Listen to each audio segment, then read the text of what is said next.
Bonjour mes étoiles vertes, bienvenue dans Légumes en fête, l'émission où on donne la place de choix aux légumes dans l'assiette. Moi c'est Coralie et je vous invite aujourd'hui dans ma cuisine pour cuisiner les légumes sous toutes leurs formes. Alors dans cette série, je choisis un légume de saison à chaque fois et ce légume, je vous propose de le décliner de 3 façons différentes: un condiment, une entrée et un plat. Alors pour aujourd'hui, j'ai choisi le radis. Le radis, on le mange souvent simplement en entrée, en crudité, mais il y a vraiment moyen de le cuisiner comme un légume complet et c'est ce que j'aimerais vous montrer. Alors on va faire un pesto avec les feuilles de radis parce qu'en fait les feuilles de radis elles sont très riches en vitamine C, encore plus en fait que dans le radis, donc on va vraiment essayer de profiter de la feuille. Et puis ensuite on va cuisiner un carpaccio de radis et là je vous réserve une surprise parce que le radis c'est la famille des crucifères, donc les choux c'est assez fort en goût. Souvenez-vous le chou-fleur, je vous avais expliqué de le découper à l'avance pour laisser libérer ces enzymes qui vont réagir avec ces petits composés soufrés pour fabriquer plein d'antioxydants. Et donc ce goût fort du chou fait que le radis va bien se marier justement avec des saveurs fortes comme le wasabi, comme le brocoli, mais aussi avec des saveurs beaucoup plus douces. Alors ça va être par exemple la cerise. Bon là c'est pas encore la saison de la cerise, donc je vous invite à essayer plus tard, mais vous verrez. Je vous ai réservé une surprise pour le carpaccio. La troisième déclinaison du radis, eh bien en fait on va le cuire. On va le cuire et on va faire donc un radis vapeur avec d'autres légumes, des herbes. Et comme ça vous verrez que vous pouvez aussi servir le radis en plat. Alors on se retrouve tout de suite pour le radis. Alors c'est quoi la symbolique du radis ? Eh bien le radis c'est le légume de l'opiniâtreté. Vous voyez, ces composés soufrés vous donnent énormément de vitalité. Donc c'est un légume qui va vous aider à être de plus en plus résilient. Alors pour cette première recette, on va faire un pesto de fan de radis. Si vous me suivez, vous savez que j'aime bien décliner les légumes sous forme de sauce, de tartinade, de tapenade, enfin en tout cas tout ce qui peut s'étaler sur une tartine ou servir de dip à l'apéro. Et dans les radis, quand on les achète en botte, eh bien il y a ces fans qu'on a tendance à jeter. Donc là, on va avoir une recette zéro déchet et on va récupérer ces fans pour en faire un délicieux pesto au basilic. Alors, de quels ingrédients aurez-vous besoin ? Eh bien, tout d'abord, d'une botte de radis avec ses fans. Et si vous n'avez pas suffisamment de fans de radis, vous pouvez compléter avec des feuilles comme les épinards ou le pourpier. Et donc ces feuilles, en fait, toutes les feuilles vertes, de toute façon, sont extrêmement riches en vitamine C. Donc les bénéfices santé seront relativement proches. Bien entendu, vous aurez besoin d'un citron bio. On va prélever la peau et voilà, le citron, ça va vous apporter, je vous expliquais déjà dans les vidéos précédentes, un tiers de vos besoins en vitamine C par jour. Donc c'est vraiment un aliment à inviter dans un maximum de plats. De l'ail, donc en fait une gousse d'ail, hein, pas toute la tête. Donc qui va nous amener plein de propriétés anti-inflammatoires, antioxydantes, anti-infectieuses. Et puis alors, autre ingrédient que vous ne mettez peut-être pas dans vos pestos, des graines de courge. Pourquoi j'ai choisi des graines de courge ? Parce qu'elles sont vertes et mon pesto est vert. Donc de toute façon, ça ne va pas changer la couleur. C'est beaucoup moins cher que les pignons de pain. Bien entendu, si vous habitez dans une région avec des pignons de pain, faites-vous plaisir. Et donc ces graines de courge, elles vont apporter énormément de minéraux, dont notamment le zinc, qui contribue à notre immunité. Vous aurez également besoin de levure maltée. Pour les personnes qui ne sont pas intolérantes au fromage, vous pouvez remplacer cette levure maltée par du parmesan. Et cette levure maltée, en fait, vous la trouvez en épicerie bio. Elle est extrêmement riche en vitamine B. La vitamine B, c'est une vitamine qui est produite essentiellement par nos intestins. Et quand les intestins ne sont pas en bonne santé, on peut être en carence. Donc c'est intéressant d'aller la chercher aussi dans les aliments. Et puis, ingrédient phare de notre pesto après les fans, c'est le basilic. Donc je vous expliquais également que le basilic, il sert aux personnes qui sont migraineuses ou qui ont des problèmes de sommeil. Il est également extrêmement antioxydant. Et alors si vous n'avez pas de basilic frais, vous pouvez prendre du basilic surgelé, ça fera le même effet. Alors au niveau de l'équipement, c'est le moment de sortir votre blender ou votre mixeur plongeur. Si vous avez un pilon, c'est encore mieux parce que les feuilles, quand elles sont au niveau de la lame, c'est facile de les pousser avec un pilon. Et puis pour râper mon zeste de citron, j'ai une petite râpe et également un presse-agrumes. Pour pouvoir prélever le jus de citron, si vous n'avez pas de presse-agrumes, prenez une cuillère et je vous montrerai comment faire. C'est parti pour la recette de pesto de fan de radis. Donc, j'essaie de garder mes fans complètement groupées. Et puis, voilà, je les prélève et je vais les mettre dans mon blender, tout simplement. Mais avant ça, souvenez-vous, je vais mettre au fond de mon blender un filet d'huile d'olive pour que la lame ne chauffe pas trop. Donc une bonne huile d'olive choisie, première pression à froid. Et je vais également je vais en profiter pour mettre mon zeste de citron. Préalablement, j'ai rincé mon citron sous l'eau avec du vinaigre blanc pour enlever éventuellement les dernières traces de pesticides. Et puis je vais prélever le jus. Pour prélever le jus d'abord, parce que je sens que ce citron il est super dur. Donc je vais essayer de l'attendrir en fait pour que le jus sorte bien. Il n'y a pas trop de pépins. Donc je vais vous montrer comment prélever le jus sans presse-agrumes. Je presse mon citron au-dessus, ça c'est facile, tout le monde peut faire. Et puis après, je m'asperge en même temps, ça fait une petite douche matinale. Et puis, voilà, avec une cuillère, je presse tout simplement l'intérieur du citron. Alors ça, en fait, c'est très pratique quand je voyage. J'ai la chance d'avoir un van et dans un van, on ne peut pas mettre tout l'équipement dont on a besoin. Donc quand je voyage minimaliste, la cuillère pour prélever le jus de citron, j'avoue que c'est super facile. Voilà, et maintenant je vais pouvoir mettre mes fans de radis et j'évalue le volume. Donc il faut vraiment qu'il y ait une grosse poignée. Si j'avais pas assez de volume, eh bien j'en profiterai pour rajouter des épinards. Je vais mettre également une gousse d'ail. Celle-là, elle est vraiment très grosse, donc il ne faut pas craindre l'ail. Je vais peut-être pas tout mettre. L'ail, ça va donner un côté piquant. Et comme les feuilles de radis sont assez douces, ça sera tout à fait tolérable. Ici, on n'a pas la racine du radis, on a vraiment que la fan. Et puis, je vais rajouter par-dessus, en fait, mes graines de courge. Vous pouvez aussi mettre tout type de noix, des noix de cajou, des pignons de pain. Et puis, alors, là, il faut que je dose. C'était donc une cuillère de levure maltée. Et alors, je ne vous cache pas, en hiver, si j'ai pas là, je vais mettre du basilic, mais si j'ai pas de basilic, parfois, je mets tout simplement, alors soit des aromates séchés, soit je vais mettre de la poudre de coriandre, qui a également un goût citronné. Donc, il y a énormément d'aromates qui fonctionnent bien avec le radis. Voilà, là, je vais mettre une bonne poignée de feuilles de basilic. J'en profite parce que celui-là, il est vraiment magnifique. Un petit peu de poivre, du sel. Vous pouvez aussi ne pas saler et puis saler en dernière minute. Et c'est parti. Alors, je vais voir si je dois rajouter de l'huile d'olive ou pas. Je vais d'abord mixer et puis je verrai en fonction de la texture.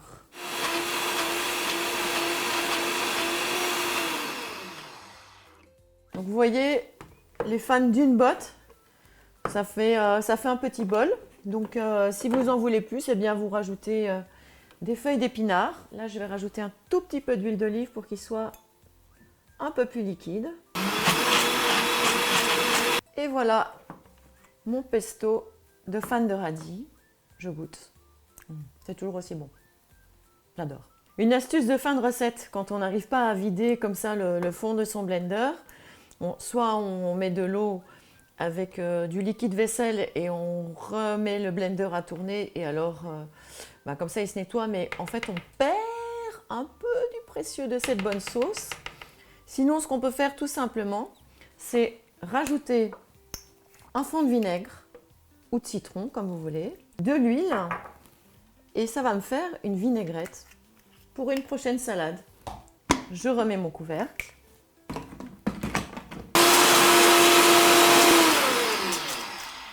Et voilà, je recycle. Donc non seulement j'ai recyclé mes fans, mais je continue encore à recycler au maximum. Donc là, j'ai une petite vinaigrette pour...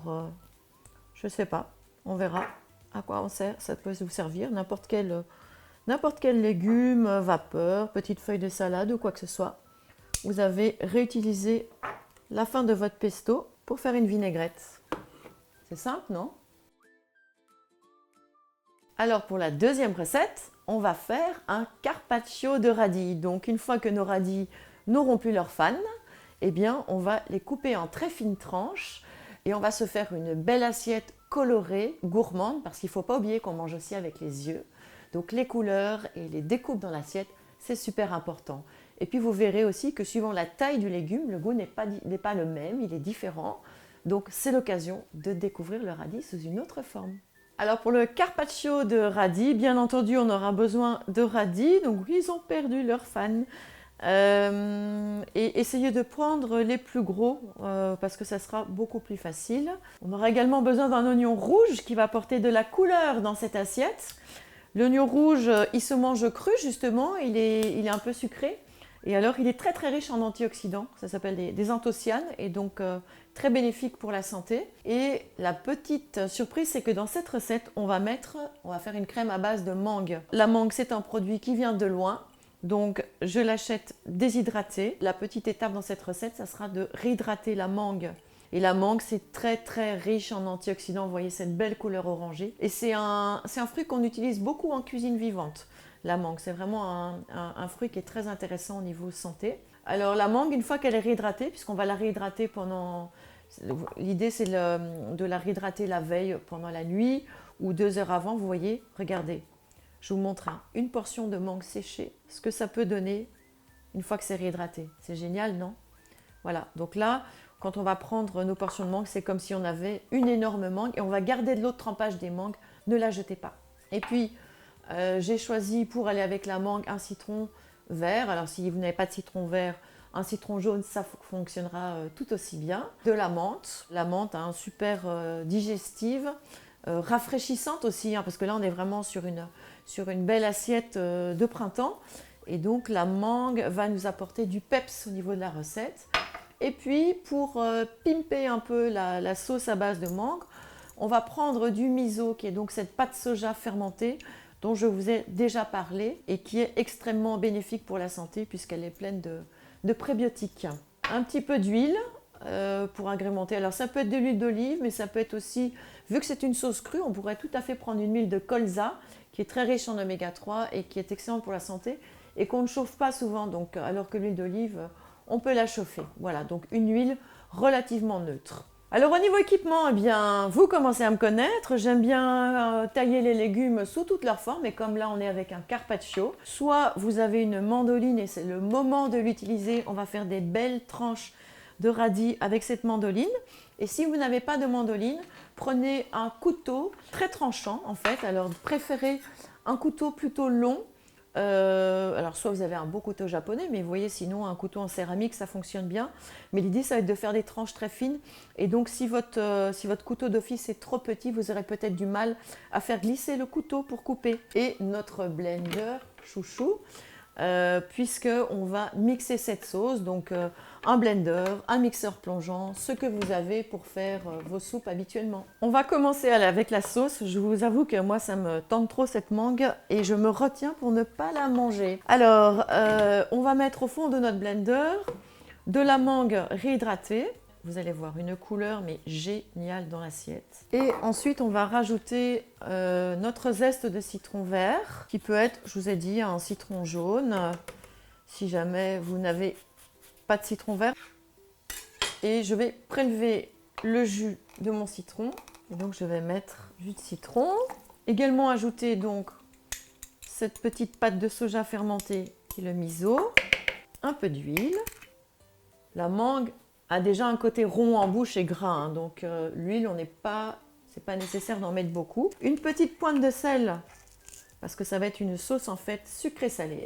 Et puis je vais rajouter en fait au fur et à mesure un petit peu de jus de mangue pour que la préparation soit pas trop épaisse en fait. Il faut qu'elle soit onctueuse, pour napper l'assiette, mais pas trop épaisse. Voilà, donc la sauce est prête et maintenant on va passer au carpaccio. Donc pour le carpaccio, il y a, si vous avez un gant, c'est mieux pour se protéger les doigts. Et donc on va couper nos radis en carpaccio et donc je vais d'abord tester Parce qu'en fait, avec ma mandoline, je peux régler l'épaisseur. Et donc, ce qui est intéressant dans un carpaccio, c'est quand c'est coupé très très fin. Voilà, avec une mandoline, ça va tellement plus vite qu'au couteau. Bon, là, j'en ai assez. Et maintenant, je vais faire pareil avec mon oignon rouge.